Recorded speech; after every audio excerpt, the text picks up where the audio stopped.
How you feeling? I'm tired and dehydrated, so we're gonna sit here for just a second. Earlier today I was at lunch in Blue Diamond.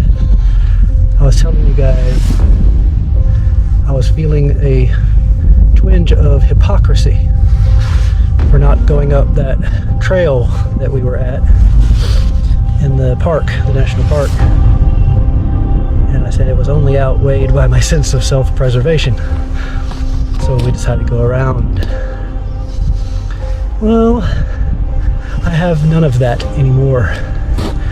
This is by far one of the most physically challenging things I've done since I turned 20 in basic training. This is mentally, physically exhausting. We've come